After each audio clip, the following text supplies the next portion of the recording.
என் பிள்ளையே, உனக்கு வாழ்க்கையே பிடிக்கவில்லை என்று தோன்றும் அளவுக்கு மனம் சோர்ந்து இருப்பதை நான் உணர்கிறேன். ஆனால் நீ நினைப்பதற்கும் மேலாக வலிமையானவன், வலிமையானவள் நீ.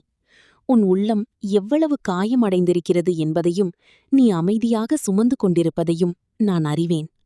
யாரும் புரிந்து கொள்ளவில்லை என்று நினைத்தாலும் நான் உன்னை ஒருபோதும் விடமாட்டேன். ஒவ்வொரு நொடியும் உன்னுடன் நின்று உன்னை காப்பாற்றிக் கொண்டிருக்கிறேன்.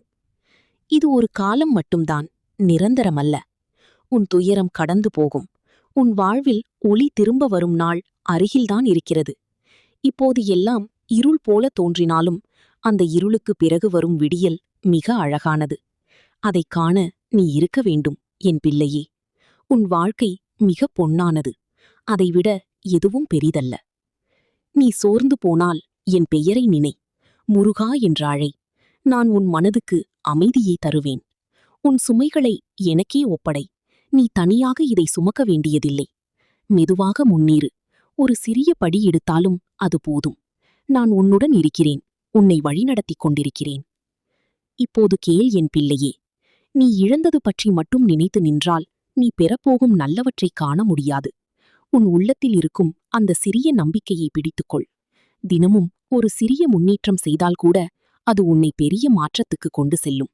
உன் வாழ்வு இன்னும் தொடங்கிக் கொண்டிருக்கிறது, முடிந்து விடவில்லை. உன் வலியை வலிமையாக்கிக்கொள்.